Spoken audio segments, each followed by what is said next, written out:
ఏ పార్టీలో రాజకీయాల్లోకి వచ్చామో పోయేటప్పుడు ఆ జెండా కప్పుకొని పోవాలన్నది మా ఉద్దేశం. నేను ఎప్పుడు కూడా రాజశేఖర రెడ్డి టైంలో నన్ను ఎన్ను కొట్టుపెట్టాడు ఆ పార్టీలో రమ్మని. ఫస్ట్ అలాగా తెలుగుదేశం పార్టీలో చచ్చిపోతాను తప్పించి రావనే చెప్పాను. నాకేం లేదండి, ఎమ్మెల్యే చేశాడు, మంత్రి చేశాడు, అన్ని రామారావు ఇచ్చింది కదా, నాకేం లోటు చేశాడు. నేను ఎందుకు పార్టీ మారాలా? రాజశేఖర రెడ్డి గారు అయితే ఎందుకు అప్పుడు 10 సార్లు కబుర్తున్నట్ల రా రా రా ఒకసారి ఆ విశాఖపట్నంలో మీటింగ్ వస్తే డైరెక్ట్ చెప్పాము, పిలిచారు పక్కన రమ్మంటే రావేమో అన్నాడు. రానండి, నాకు లైఫ్ ఇచ్చింది ఎందుకు రామారావు, మళ్ళీ ఆ జెండా కప్పులు చచ్చిపోతాను నేను రాను సార్ చెప్పాను. ఎందుకే కదా మాకేం తప్పు చేశాడు? గౌరవం ఇచ్చాడు, 10 మంది సహకారం చేసే అవకాశం ఇచ్చాడు నాకు, ముఖ్యమంత్రి గారికి నాకు. అంటే అది మా నిర్ణయం, దీని ప్రకారంగా మేము వెళ్తాం. మా తమ్ముడు పిలిచి అన్నగారి విగ్రహ ఆవిష్కరణ చేసే అవకాశం కల్పించి నా జీవితాన్ని ధన్యవాదం చేసినందుకు వారికి వారి కుటుంబ సభ్యులందరికీ కూడా ధన్యవాదాలు చెప్పుకుంటా ఉన్నాను. మాకు జీవితం ఇచ్చిన వ్యక్తి, తెలుగు జాతికి గౌరవాన్ని సంప్రాప్తించిన వ్యక్తి, తెలుగు భాష గౌరవించిన వ్యక్తి, తెలుగు సంస్కృతి వైభవాన్ని ప్రపంచానికి చాటి చెప్పిన మహా వ్యక్తి నందమూరి తారక రామారావు గారు. ఒక కళాకారుడుగా ఉన్నత స్థానంలో ఉండి తనదైన బాణీలో సమాజానికి సేవ చేసిన వ్యక్తి, ఒక నటుడుగా భారతదేశంలో ఏ నటుడు అందుకోలేనంత ఎత్తుకెదిగిన వ్యక్తి.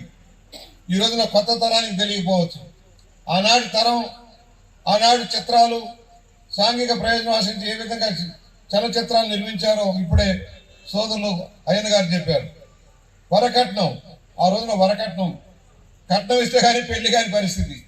దానికి విరుద్ధంగా ఆ రోజునే సమాజాన్ని చీల్చి చెండాడటం కోసం వరకట్న నిషేధం చేయాలని నిర్ణయం చేసిన వ్యక్తి, సినిమా తీసిన వ్యక్తి రామారావు గారు. ఉమ్మడి కుటుంబం కష్టాల్లో సుఖాల్లో పాలు పంచుకోవడం కోసం ఉమ్మడిగా ఉండాలి అని నిర్ణయం చేసి ఉమ్మడి కుటుంబం సినిమా తీసిన వ్యక్తి. రాజు పేద లాంటి సామాజిక ప్రయోజనం కలిగిన చలనచిత్రాలు, పిచ్చి పొలయ్య, పల్లెటూరు లాంటి సినిమాలు తీసిన వ్యక్తి రామారావు గారు. పౌరాణిక పాత్రల్లో తనదైన బాణీలో ఒక ఉన్నత స్థానానికి ఎదిగిన వ్యక్తి. రాముడైనా, దేవుడైనా, కృష్ణుడైనా, కృష్ణదేవరాయైనా, రావణుడైన అన్ని పాత్రల్లో ఇమిడిపోయి 4 పాత్రల్లో ఒకే సినిమాలో నటించి మెప్పించిన వ్యక్తి రామారావు గారు. కుల వ్యవస్థకు వ్యతిరేకంగా సినిమాలో ఏ విధంగా డైలాగులు పెట్టి సంఘాన్ని ప్రభావితం చేశారో మనం చూసాం. అలాంటి వ్యక్తి ఈ మధ్య మన మధ్య లేదు. 30 సంవత్సరాలు గడిచిపోయింది. మాలాంటి ఎందరికో జీవితాన్ని ప్రసాదించారు. యువకులు ఆ రోజున బాగా జుట్టు చక్కగా ప్రణవ్ గోపాల్ లాగా ఉండేది మా జుట్టు కూడా, అయ్యన్నది నాది. ఇవాళ వటనల్లు అయిపోయింది. ఎందుకంటే యువకులు చదువుకున్న వాళ్ళని ఆ రోజున 82లో నేనెవరో తెలియనప్పుడు పిలిపించి నాకు బాధ్యత అప్పచెప్పారు. ప్రచార బాధ్యతలు హరికృష్ణ గారితో పాటు నేను కూడా ఉభయ గోదావరి జిల్లాలో విశాఖపట్నం దాకా పర్యటనలు చేశాను. చాలా ప్రాంతాలు చైతన్య రథం మీద ఆకలింపు చేసుకుంటూ ఆ జిల్లా స్వరూపాలు తెలుసుకుంటూ ప్రయాణం చేశాం. తమ్ముడు మీకు తెలియదు, తమ్ముడు రా కూర్చో అనేవాడు.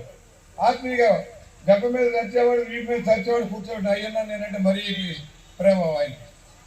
అన్న ఎన్టీఆర్ గారి విగ్రహానికి ప్రారంభోత్సవానికి వచ్చిన 2 వ్యక్తులు, అన్నగారు ఆత్మలు ఇక్కడ ఉన్నాయి, అయ్యన్న గారు కానీ లేదంటే సోదరి గారు కానీ.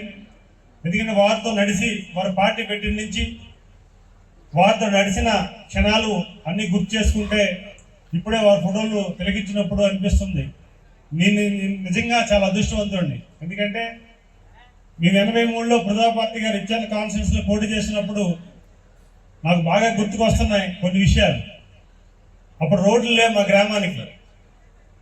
ఆ లేనప్పుడు పొలాల్లో ఆ జీప్ వస్తున్నప్పుడు ఆ జెండా ఎగిరేసినప్పుడు మేము హై స్కూల్ స్టాండర్డ్ చదువుకున్నప్పుడు మా గ్రామానికి ముందు దాదాపు ఒక 200-300 మంది యువకులు పిల్లలు వెళ్ళి ఆ రోజు ఆ జీపుని తీసుకొచ్చి ఆ జెండాని మా ఊర్లో కట్టినప్పుడు ఆ పాంప్లెట్ ఇస్తే అవన్నీ కూడా ఆ వాల్ పోస్టర్ అన్ని కూడా మా గ్రామంలో అతికించినప్పుడు మాకు చూసే ఆనందాన్ని ఈరోజు అనిపిస్తుంది.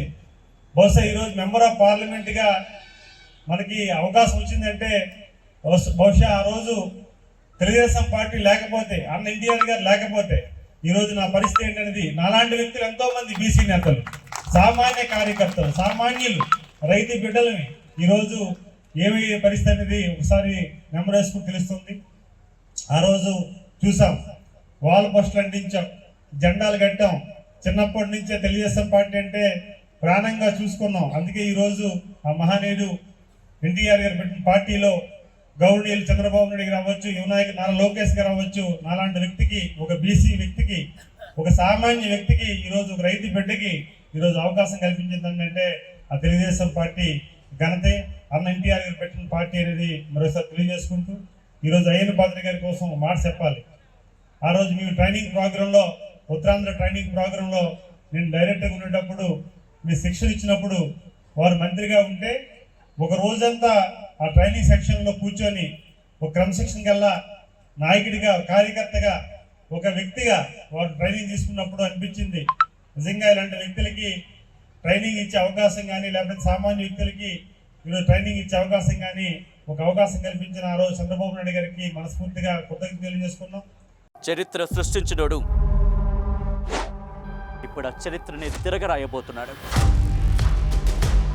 అబద్ధాల గోడల్ని బద్దలు కొట్టి నిజాలను రాగా మీ ముందుంచబోతున్నాడు. నిజమైన వార్తల కోసం వెంటనే డౌన్లోడ్ చేసుకోండి రా యాప్ని.